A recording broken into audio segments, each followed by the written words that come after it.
The coaches at Central Missouri, Coach Dave Slifer and Coach Doug Carlskint. Obviously, Coach Slifer's led his team to the national championship last year by defeating undefeated Ashland in the national title game. And I'd like to start with opening statements. And Coach Slifer, if you'd like to start, please. Well, number one, it's a thrill to be here. We took a few-year hiatus off of having a media day for basketball, and now our football conference has turned into a basketball conference also. So that's a thrill for all of us coaches. And thank you to Mike Racy for getting this started. And I tell you what, I see a lot of familiar faces out there, and faces that I've seen over the years. And one of the things I'd like to say is that I'm extremely proud of the MIAA for hiring Dave Boyce to help do some of our media stuff.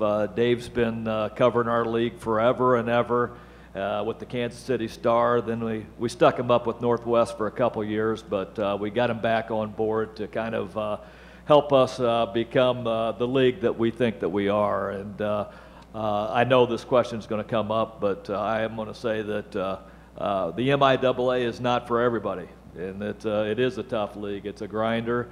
The other thing I want to say is I figured something out today. I learned something. I listened to these referees talk up here, and I figured out that the reasons refs talk so much is by the end of the time you're so tired of listening to them, you don't worry about the call that was just made. We're very excited. We've got a good nucleus back. Last year was a great run. It was my 23rd year in the MIAA, and I'm just extremely proud of our group for, bottom line is finally winning a regional tournament. As I totaled it up after we were done, we'd made 16 regionals in our 23 years between Missouri Western and here. And last year was the first year that we'd ever actually won a regional tournament. And our kids were so excited that they decided to go ahead and just win 3 more games. And we have watched those videos a few times. It's been exciting, but now it's time to get back started again. We've got a great nucleus, and we've missed a couple players from last year, but we look to make a nice run again. Thank you. Doug. All right. I would like to echo just what Coach Life said and thank the MIAA and Commissioner Racy just on the venue and the event today. I think it's very fitting to begin the season here in the heart of Kansas City, where that's the goal of everyone here today as coaches and the players that are here is to be here at the first weekend of March, battling it out on that Sunday, which we were fortunate to do a couple years ago, and it's a great experience, and I'd like to thank everyone involved that helped put this together today. With our team, I think it starts with our seniors. We got 2 really good seniors, and Jacob Lowrance, who has been with us for 4 years now. He's our top returning, average 15 points a game, and then Jafar Kinsey, a graduate transfer from North Dakota. And those 2 guys are leading the way, and I think that teams are always good as your senior leaders, and those guys are doing a great job. And like everyone here, we're excited to get going, and it's always what I think every coach up here has said. It's a grind, but it is a fun way to go through the MIAA season because there are no nights off, and great players, great coaches, great programs, great universities involved, and it's always fun. But just looking forward to get going, and just excited about the season.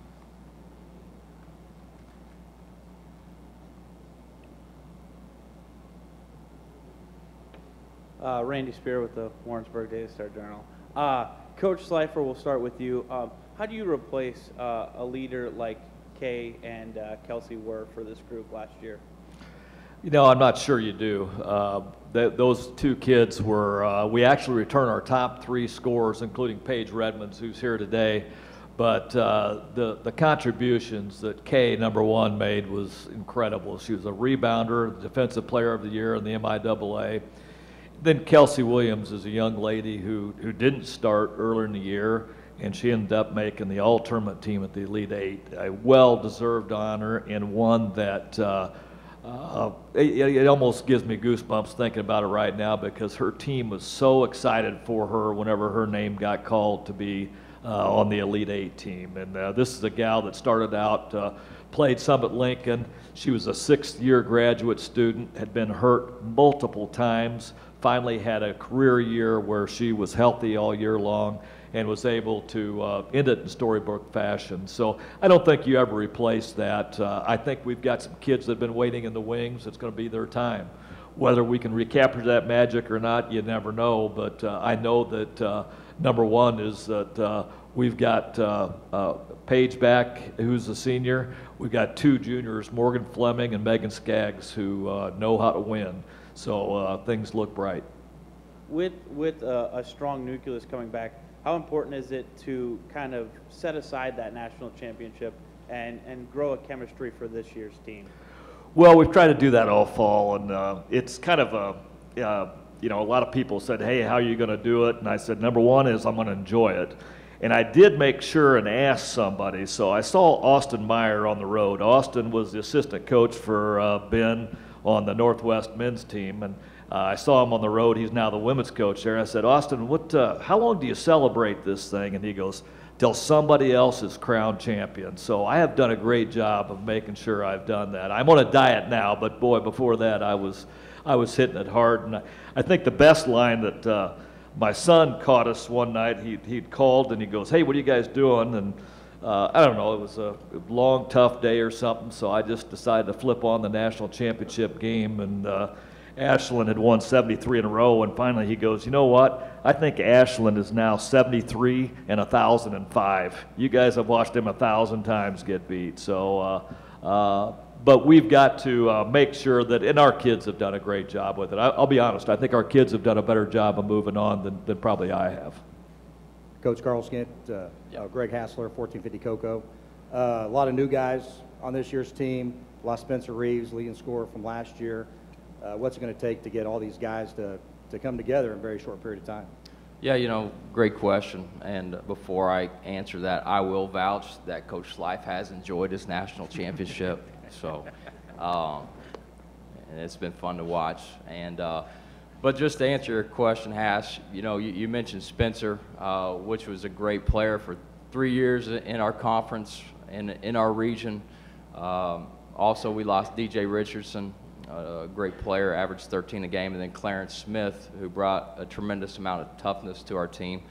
3 really good seniors, 3 seniors that scored, I think, right around 37, 38 points a game. That's what we're losing on the perimeter. So the emphasis in recruiting was to bring in some perimeter players with some experience, with some scoring ability, and we feel that we have achieved that. We brought in some really talented transfers. But the key is just meshing them, and I think it started in June where we had nearly 100% participation in our strength and conditioning program on campus, bringing those guys in and just putting them in a lot of situations where our guys are together. And, chemistry always will build throughout this season, especially in adverse situations, but just trying to get those guys together as much as possible on and off the floor.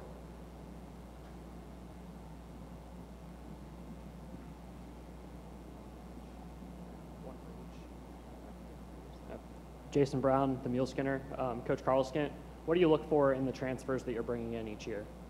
Well, one was fit. They got to fit what we're trying to do as far as culture and just what we are trying to accomplish just as far as working hard, basketball IQ, and just knowing that they're coming in to a team environment, a hard-working culture, and not just wanting to come in and average 25 points a game, which a lot of seniors or juniors that transfer down a level from Division I, or, you see a lot that last year of play or the last 2 really are concerned about themselves. So the first one is just fit, and so far I think our guys have done a great job of that, buying into the team atmosphere, because we have some really good returning players, and knowing that we aren't relying on them just to go out and every night get 20 a game, that they're going to have to do it within our structure. And Coach Slifer, when you schedule games against like Mississippi State for exhibition, what do you guys look to accomplish in those games? I'd like to be able to score 20 points. I'm a little concerned on that one. Mississippi State's been to the final game of the Division I tournament 2 years in a row, and the good news is they lost 4 starters. The bad news is they returned their 6'8" center, who should be a top 3 pick in the WNBA. So we're going to have to find ways to score a little bit and make sure that that we have a good experience. Coach K, we actually have a question from Twitter. This is Rick Winans. Could you talk about the upcoming MIAA showcase in Kansas City? Yeah, you know, we were able to be a part of it last year and played East Central out of the GAC. It's a great day, tied in with the CBE Classic, the Division I teams that are playing in the Sprint Center. So this year we've added games, so it's 4 games. It's during Thanksgiving week, and it's a great atmosphere. It's a great experience for our student athletes to play in the municipal auditorium, the place where, you know, that's the goal to be at the end of the year, and just getting the ability to play in that building, which is historic and just a great venue for basketball. And it's going to be 4 really good games this year. We are playing Sioux Falls, who from all that I have researched up until this point, seen them last year, some on film, they're going to be very, very good. We play a 4 o'clock game, and it should be a great game between I think field 2 very good teams, and that just kind of hints on our non-conference schedule, which we are pleased that we feel like we've bumped it up as far as you know, the level of opponents, and definitely looking forward to that event, especially with all of our Kansas City area players on our roster. You know, it's a great event for them. Coach Slifer, Jim Henry from the Joplin Globe. With all the pictures I've seen of the national championship trophy, number 1, is it still in one piece? And number 2, has it opened any recruiting doors that weren't open before? Well, I think my assistant, Mike Nicholson, does a great job with recruiting, and I think that he shot a little high there for most of the time after the national tournament, and we're pleased with our team right now. But yeah, I think it has opened some doors. I don't think you ever get every recruit that you want to get, but we're excited about our team, and yes, we have showed off that trophy to our recruits every time too, Jim. So that it hopefully will help for years to come.